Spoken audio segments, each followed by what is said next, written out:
Hello बच्चों, कैसे हो आप लोग। तो मैं उम्मीद करती हूँ कि आप लोग अच्छे होंगे, मस्त होंगे, जबरदस्त होंगे और अपनी तैयारी में लग रहे होंगे। तो आपका काफी लोगों का कमेंट्स आया था कि एग्रीकल्चर कैसे पढ़े और एग्रीकल्चर के बारे में थोड़ा बताइए। और हाँ, एक जरूरी बात कि एग्रीकल्चर के नोट्स मैं जल्दी ही प्रोवाइड करूंगी आपको। ऑलमोस्ट 4-5 दिन लग जाएंगे, तो आप लोग थोड़ा सा इंतजार करिए, एग्रीकल्चर के नोट जल्दी आपको मिलेंगे। और मैंने कुछ मेरे पास जो नोट्स थे एनिमल हस्बेंड्री के, तो उसकी मैंने पीडीएफ भी बनाई है, तो मैं जल्दी आपको वो सेंड कर दूंगी पीडीएफ। और मैं आपको बताऊंगी भी कैसे कैसे पढ़ना है। और एक दो एनिमल हस्बेंड्री की जो वीडियो है ना, जो मैंने पहले बनाई थी, वो मेरे चैनल पर अपलोड हो रखी है, तो आप लोग वहां से देख सकते हो। तो और आप लोग इतना सपोर्ट करते हो, इतना मतलब मुझे प्यार करते हो, उसके लिए बहुत बहुत धन्यवाद। तो सबसे पहले जो आपका टॉपिक है, क्लासिफिकेशन ऑफ क्रॉप्स। तो सबसे पहले सीरियल्स पढ़नी है आपको। इसमें सीरियल्स इंपॉर्टेंट है, मिलेट, पल्सेस, ऑयल सीड। और जो जो मैं इसमें आपको कुछ फसल्स के नेम बताऊंगी, तो आपको वही पढ़नी है, वो इंपॉर्टेंट है। Aromatic spice, crop post harvest management. देखिए, पोस्ट हार्वेस्ट मैनेजमेंट क्या है, फसल काटने के बाद हम कैसे मैनेज करते हैं, ये सब चीजें आपको देखनी है। और कैसे प्रिजर्व करते हैं। सबसे इंपॉर्टेंट है राइस, व्हीट, बाजरा, मेज। मेज भी इंपॉर्टेंट है, और बार्ली। मतलब ज्यादा ज्यादा इंपॉर्टेंट है राइस, व्हीट और मेज। इनको आपको, इनके जो मैंने आपको नीचे मेंशन कर रखे हैं, जैसे बॉटनिकल नेम आपको अच्छे से पढ़ना है, प्रोटीन क्वांटिटी इनकी, लॉन्ग डे प्लांट है या शॉर्ट डे प्लांट है, ठीक है। उसके बाद आपकी हाई नाइट्रोजन, किसकी क्वांटिटी, किसमें कितनी नाइट्रोजन प्रेजेंट है, उनकी न्यूट्रिशनल वैल्यू, ये सब बहुत इंपॉर्टेंट है। आपको इनको तो अच्छे से पढ़ लेना। और सबसे जरूरी बात, नेमरा सुंडा में से आपको एग्रीनोमी एग्रोनॉमी बहुत अच्छे से कवर करनी है। जिसने नेमरा सुंडा से एग्रोनॉमी अच्छे से कवर कर ली, उस मतलब बिल्कुल, मतलब उससे बाहर क्वेश्चन नहीं जाएगा। मतलब मैं श्योर तो नहीं है, लेकिन मैक्सिमम पार्ट आपका वहां से कवर हो जाएगा। एग्रोनॉमी आप नेमरा सुंडा से ही पढ़े, मैं उसी को बोल रही हूँ और वही सजेस्ट कर रही हूँ, ठीक है। नेक्स्ट है आपको पल्सिस। पल्सिस में आपको चना, चना बहुत इंपॉर्टेंट है, उड़द, मूंग, मसूर, इनके सबके साइंटिफिक नेम आपको। और जो राइस है ना, जैसे ये है, इनके क्रोमोसोम नंबर भी आप इनकी स्पीसीज नेम, ये ड्रोट रेजिस्टेंस है, ये सब चीजें इनको आपको देखना है। ऑयल सीड में आपको ग्राउंडनट, सोयाबीन, सोयाबीन जो होते हैं, तिलहन और तलहन दोनों टाइप की ऑयल सीड होती है। मस्टर्ड आपको पढ़ना है, अलसी, सीसम, इनकी फैमिली आपको अच्छे से लर्न करनी है। सनफ्लावर और आपके फैमिली और आपके साइंटिफिक नेम, ये सब मतलब अच्छे से याद कर लेना है। बोटनिकल नेम आपको क्रॉप में जो जो मैंने आपको यहाँ मेंशन करी है, उनको अच्छे से कर लेना है। देखिए, एग्रीकल्चर का पार्ट अब ऐड होने वाला है, तो आपको अच्छे से डीप ही पढ़नी है। नेमरा सुंडा बिल्कुल रट लेनी है, बिल्कुल अच्छे से। एग्रोनॉमी वहां से बिल्कुल मतलब एकदम डीप पढ़ लेनी है आपको, जो भी क्रॉप नेमरा सुंडा में एग्रोनॉमी में उसमें दे रखी है, ठीक है। एरोमेटिक में आपको इसबगोल का बोटनिकल नेम अच्छे से कवर कर लेना है। और पैकेज और प्रैक्टिस में आपको फर्मेंटेड क्रॉप देखनी है, किस तरीके से फर्मेंट किया जाता है। राइस में वही मैंने आपको बताया कि इनकी जितनी भी मैंने आपको क्रॉप बताया, उनकी न्यूट्रिशन वैल्यू आपको देखनी है।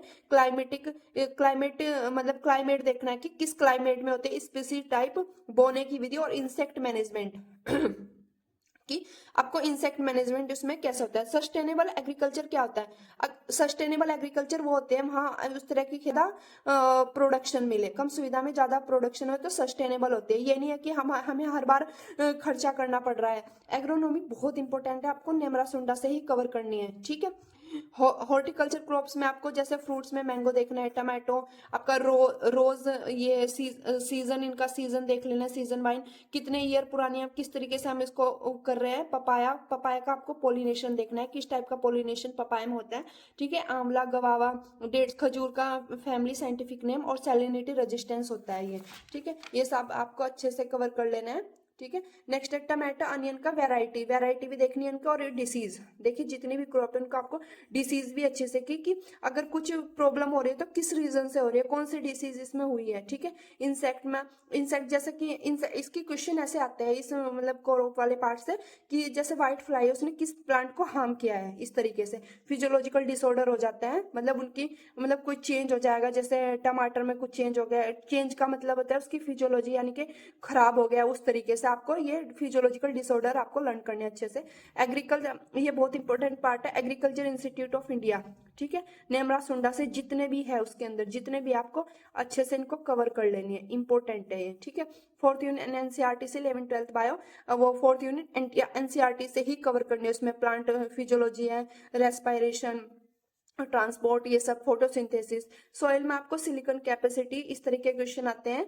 कितनी है, और टाइप ऑफ सॉइल में जैसे सॉइल इरोजन है और ये सब चीजें देखनी है आपको। जैसे टाइप में दे दिया रेड टाइप ऑफ सॉइल आपको अच्छे से कवर करना है। रेड सॉइल, रेड सॉइल में इसका रीजन है रेड होने का क्या कारण, तो इसमें आयरन की क्वांटिटी ज्यादा होती है। इस तरह के क्वेश्चन आते हैं, मैंने क्वेश्चन टाइप भी आपको बता दिया, तो आप लोग अच्छे से कवर कर लेना। ऑर्गेनिक 20% डिक्रीज मिनरल्स वो ऑर्गेनिक होंगे, जिनमें 20% इंक्रीज होंगे मिनरल्स वो इनऑर्गेनिक होंगे। ठीक है, जैसे agro climatic zone of India, ये आपको अच्छे से करना है। मेट्रोलॉजिकल इक्विपमेंट्स यानी कि क्लाइमेट में कौन कौन से इक्विपमेंट्स आपको यूज करते हैं मौसम के लिए। मशरूम में आपको ओनली वैरायटी लर्न करनी है, ओनली वैरायटी। ठीक है, बी कीपिंग में ओनली बी स्पीसीज आपको एनसीईआरटी में भी दे रखा है ये वाला टॉपिक, तो आप वहां से कवर कर सकते हैं। टाइप ऑफ सीड में आपको, जैसे टाइप ऑफ सीड आपको अच्छे से करना है, जैसे न्यूक्लियर सीड बनता है, इनका कलर देखना है, सीड का किस रीजन से आता है।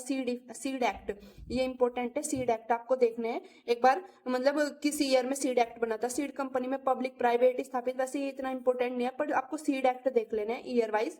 ठीक है, नेक्स्ट है economic and agriculture marketing, type of marketing, जो इसमें मार्केट की डेफिनेशन आती है वो आपको देख लेनी, और टर्म्स, किसने क्या टर्म दी थी, किसने क्या टर्म दी थी, ये आपको देखना है अच्छे से।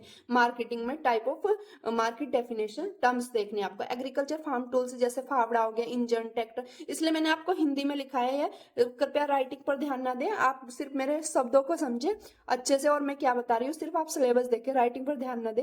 हैरो टीलर ये कैसे बनी होती है, टाइप्स क्या होते हैं इनके। ठीक है, इंटरकल्चर, इंटरकल्चर में क्या, दो क्रॉप को एक साथ लगाना, इसकी डेफिनेशन आपको देखनी है। पैरेलल क्रॉप्स में क्या क्या हम लगाते हैं, मिक्स क्रॉपिंग करते हैं, जैसे हमने गेहूं बो दिया साथ में सरसों बो दी, या फिर आलू के साथ में हम मूली भी लगा देते हैं। इस तरीके से आपको छोटी क्रॉप, बड़ी क्रॉप, ये सब आपको अच्छे से कवर करना है। नेक्स्ट है टिलेज, टिलेज मतलब जुताई। ये क्या होता है, फसल बोने से पहले मिट्टी को पलटकर भुरभुरी बनाना व तैयार करने की प्रक्रिया को हम टिलेज कहते हैं, जिसमें जल धारण क्षमता व वायु संचार अच्छी से अच्छा हो जाता है, और वह पोषक तत्वों को भी मिलाना। ठीक है, 2 टाइप के होते हैं, जैसे प्राइमरी हम डीप करते हैं और सेकेंडरी ऊपर से ही मिट्टी को भुरभुरी बनाते हैं। इसमें इंपॉर्टेंट है ये जीरो टिलेज, जीरो टिलेज से जरूर क्वेश्चन आता है, जरूर आप लोग याद कर लेना अच्छे से, कि मिट्टी को बिना पलटे या जोते बिना ही फसल को बो देना। धान काटने के बाद खेत की जुताई के बिना ही सीधे गेहूं के बीज बो देना, खेत की नमी बने रहती है और मिट्टी के पोषक तत्व भी बने रहते हैं। ये आपको अच्छे से कवर कर लेना है। तो जैसे मतलब अभी मैंने अपने पेजेस में कुछ इंपॉर्टेंट पॉइंट बताया, अब इसमें जैसे 4th यूनिट है, 4th यूनिट आपको एनसीईआरटी में मिल जाएगी, जैसे कि 11th एनसीईआरटी में plant cell structure, function and cell division, plant tissue culture, ये भी आपको बता दिया मैंने, एनसीईआरटी में मिल जाएगी। Plant anatomy, root stem, pollination 12th NCERT, mechanism, photosynthesis 11th वाले बुक में मिल जाएंगे एनसीईआरटी में। Respiration, transpiration, photoperiodism and plant growth rate regulator. तो इसमें मैंने आपको जो भी इंपॉर्टेंट बताया आप वो लोग अच्छे से कवर कर लेना। मैंने कुछ 1-2 डेफिनेशन भी आपको बता दिया, क्रॉप्स के नाम बता दिया, तो वो तो आपको अच्छे से कवर करने ही करने एनी हाउ। ठीक है, लगे रहो तैयारी में जी जान लगा के, और जल्दी ही नोट्स आने वाले हैं, 4-5 दिन लग जाएंगे। नोट्स मैं आपको पीडीएफ बनाकर सेंड कर दूंगी, और आपको बता दूंगी कि किस तरीके से पढ़ना है। मेरी बुक भी आने वाली है, मैंने जो मेरी फ्रेंड है उसको दे रखी थी, तो मेरी बुक भी आने वाली है, मेरे नोट्स भी आने वाले। एनिमल हस्बेंड्री की नोट्स की मैंने पीडीएफ बना दी है, आप लोग लगे रहिए। और आपकी कोई भी क्वेरी होता है यूट्यूब पर मुझे कमेंट कर सकते हैं, टेलीग्राम पर मैं आपके साथ हूं, और मैं कोशिश भी करती हूँ जवाब देने की, और ऐसे ही वीडियो आती रहेंगी। थैंक यू सो मच मुझे प्यार और सपोर्ट करने के लिए, और अगर आप मतलब और बच्चों को भी फॉरवर्ड कर सकते हैं वीडियो जिनको जरूरत है। थैंक यू सो मच, मिलते हैं नेक्स्ट वीडियो में।